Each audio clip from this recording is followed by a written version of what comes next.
Welcome back to सानिक्स। तो आज की वीडियो में हम यूपी पीसीएस सीसेट की स्ट्रेटजी पे बात करेंगे। हम जानेंगे कि आप फर्स्ट अटेम्प्ट में सीसेट कैसे क्वालिफाई करें। और देखिए, इस वीडियो में हम कुछ भी इधर उधर की बातें नहीं करेंगे। मैंने कैसे फ़र्स्ट अटेम्प्ट में अपना सीसेट क्वालिफाई किया था, बुक लिस्ट क्या होनी चाहिए, और साथ ही हमें कितना टाइम देना है सीसेट को, ये चीज़ें भी हम इस वीडियो में डिस्कस करेंगे। तो सबसे पहले हम एग्ज़ाम पैटर्न समझ लेते हैं कि जो यूपी पीसीएस सीसेट है, इसका एग्ज़ाम पैटर्न क्या रहता है। तो देखिए, इस पेपर में जो क्वेश्चन आते हैं वो 100 आते हैं और एमसीक्यू बेस्ड होते हैं। और ये जो 100 क्वेश्चन होते हैं, प्रत्येक क्वेश्चन 2 मार्क्स का होता है। तो उस हिसाब से टोटल मार्क्स 200 रहते हैं। ठीक है। अब टाइम कितना मिलता है, इसके लिए हमें टाइम 2 घंटे का मिलता है। और जीएस पेपर के बाद सीसेट का एग्ज़ाम होता है, यानी कि सेकंड शिफ्ट में। ठीक है। और ये इसका जो नेचर है वो ओनली क्वालिफाइंग है, यानी कि मेरिट में इसके मार्क्स नहीं जुड़ते हैं। सीसेट का पेपर हमको केवल क्वालिफाई करना होता है। और पासिंग मार्क्स हमें कितने चाहिए, 33%, यानी कि 66 मार्क्स। यानी कि हम टारगेट रखेंगे 33 प्लस क्वेश्चन हमारे ठीक हो जाएं, है ना। और इस तरीके से 100 में से अगर हमारे 33 प्लस क्वेश्चन सही हो जाते हैं तो हमारा सीसेट क्लियर हो जाएगा। और नेगेटिव मार्किंग देखिए इसमें काफ़ी बड़ा रोल करती है।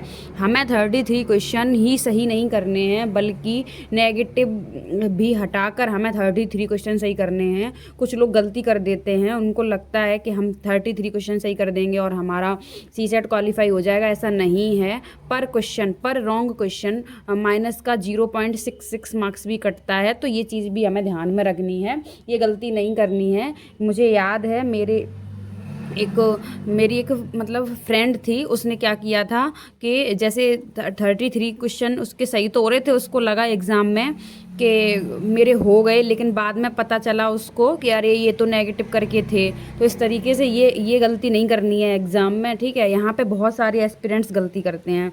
अब हम क्या करते हैं, एग्ज़ाम में का जो पीवाईक्यू एनालिसिस है, लगभग हमने ये 5 ईयर का पीवाईक्यू एनालिसिस किया है। इसमें देखिए क्या रहता है।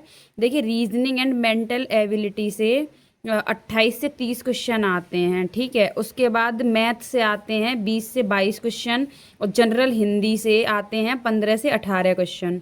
उसके बाद इंग्लिश से 15 से 18 क्वेश्चन इंग्लिश से आते हैं, और इंटरपर्सनल एंड कम्युनिकेशन और डिसीजन मेकिंग से आते हैं 5 से 8 क्वेश्चन। देखिए, इसमें जो मैथ आती है वो 10th लेवल की रहती है, और इंग्लिश और हिंदी यही है 10th लेवल की रहती है, ज़्यादा टफ नहीं आती है। देखिए, हम इसमें ये भी बात करेंगे कि अगर आपको मैथ नहीं आता है तो सीसेट कैसे निकालें, अगर आपको इंग्लिश नहीं आती है तो सीसेट कैसे निकालें। तो उसके लिए आपको डरने की बात नहीं है, आगे हम डिस्कस करेंगे कि कैसे क्या करना है। देखिए, अब हम कुछ इंपॉर्टेंट टॉपिक्स देख लेते हैं। इम्पोर्टेंट टॉपिक्स, सबसे पहले रीजनिंग।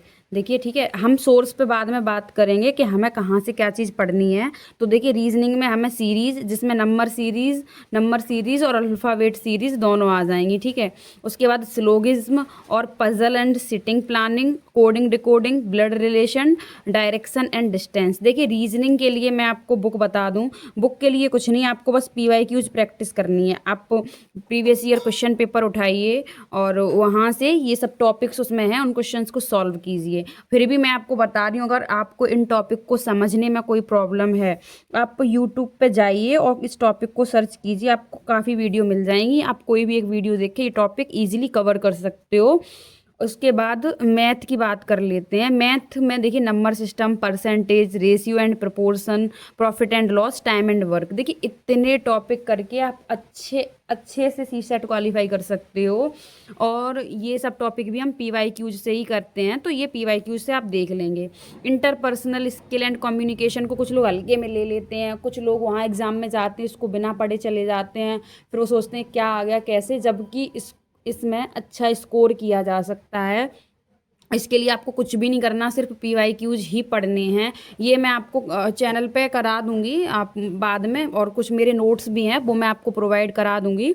इसमें देखिए, हमें क्या पढ़ना है, जो कम्युनिकेशन की प्रोसेस होती है वो हमें पढ़नी है, कम्युनिकेशन के बैरियर क्या है, डिसीजन मेकिंग किस प्रकार से करेंगे, तो ये सब हम इसमें पढ़ते हैं और ये इजीली हो जाता है और काफ़ी ज़्यादा मतलब मार्क्स इससे गेन हो जाते हैं। इसके बाद हम हिंदी में देख लेते हैं कि हमें हिंदी में क्या पढ़ना है। देखिए हमें हिंदी में गद्यांश पढ़ना है 5 मार्क्स का, तो यही आता है ना। और ये 5 मार्क्स तो बने बनाए ही हैं। अगर आपने PYQ प्रैक्टिस अच्छे से की है तो ये 5 मार्क्स आपके गलत ही नहीं होने हैं। उसके बाद मुहावरे एवं लोकोक्तियाँ, 5 मार्क्स नहीं, सॉरी 5 क्वेश्चन आते हैं तो 10 मार्क्स का हो गया। और ये मतलब आराम से हो जाएगा। मुहावरे एवं लोकोक्तियाँ, विलोम शब्द, पर्यायवाची, संधि, समास, वर्तनी, तत्सम, तद्भव। देखिए ये टॉपिक्स आप PYQs, मैंने बताया PYQs मस्ट हैं। PYQs तो हमें अच्छे से करने हैं CSET के। फिर भी अगर आपको कोई बुक पढ़नी है तो एक राजपाल सर की यूनिवर्सल की बुक आती है, राजपाल सर जी की, आप उसको कवर, उससे ये टॉपिक कवर कर लीजिए। बाकी अगर आपको हिंदी के नोट्स चाहिए तो मैं टेलीग्राम चैनल पे प्रोवाइड करा दूंगी, आप कमेंट में बताइएगा। हिंदी के नोट्स हैं तो बता दूंगी, आपको पता भी है हिंदी मतलब के नोट्स मेरे पास हैं, ठीक है। और इंग्लिश, इंग्लिश के बाद रीडिंग कॉम्प्रिहेंसन, इंग्लिश में भी रीडिंग कॉम्प्रिहेंसन आता है जो भी 10 मार्क्स का रहता है। तो ये 10 मार्क्स का ये 5 क्वेश्चन, ठीक है। उसके बाद active, passive, direct, indirect, vocab आती है, आइडियम्स एंड फ्रेज आते हैं, पार्ट ऑफ स्पीच। देखिए आप ये 10th क्लास की ग्रामर की बुक उठा लीजिए, उससे हो जाएगा। और प्लस PYQs तो आपको मस्ट हैं। देखिए अब करना क्या है, इतने समय मैं आपको ईजी प्लान बता रही हूँ। देखिए गद्यांश से हो गए 5 क्वेश्चन, ठीक है, हिंदी के। और इंग्लिश के गद्यांश से भी हो गए 5 क्वेश्चन, ठीक है। तो ये हमने कितना कर लिया, 10 क्वेश्चन, ठीक है। 10 क्वेश्चन ये हो गए। और कम्युनिकेशन स्किल में, कम्युनिकेशन स्किल में आपके हो गए, मान के चलिए आप 8 क्वेश्चन हो गए। कितने क्वेश्चन का काम कर लिया हमने, 18 क्वेश्चन का, ठीक है। अब आप में से कोई भी होगा, हिंदी में पर्यायवाची, मुहावरे, विलोम शब्द ज़्यादातर सबको आते होंगे, तो यहाँ से आपका काम हो जाएगा लगभग मतलब 8 क्वेश्चन का काम हो जाएगा हिंदी से, बाकी सब चीज़ों से 8 क्वेश्चन का। तो ये हो गए मतलब 26 क्वेश्चन, 26 क्वेश्चन तो हो ही गए। अब बाकी बचे रीजनिंग में, आप आराम से, रीजनिंग में आप क्या आराम से 15 क्वेश्चन नहीं कर पाओगे, तो 15 क्वेश्चन वो हो गए। तो ये कितने हो गए, मतलब 41 क्वेश्चन। लो बिना मैथ के भी आप CSET क्वालिफाई कर लोगे। और मतलब काफ़ी लोग UPPCS के CSET के लिए परेशान रहते हैं। आपको लग रहा होगा कि अरे आपने दिया इसलिए आसान लग रहा, सच में इजी है। आप ऐसे माइंड में क्रिएट करके मत रखा करो कि बहुत मतलब आ नहीं रहा या चीज़ें गलत हो रही। आप PYQs उठाइए। और अभी से अगर आपको CSET में ज़्यादा प्रॉब्लम हो रही तो आप अभी से डेली डेली अगर आप 1 घंटे भी CSET को देंगे ना तब भी आपका हो जाएगा। लेकिन हमें इसको अवॉइड नहीं करना है। कुछ लोग कहते हैं बाद में कर लेंगे, एग्ज़ाम आएगा तब देख लेंगे, लेकिन फिर क्या होता है, दिक्कतें हो जाती हैं। तो आराम से PYQs करिए। कोई टॉपिक में प्रॉब्लम है अगर आपको तो आप कमेंट बॉक्स में पूछ सकते हैं। मिलते हैं अगली वीडियो में। जय हिंद।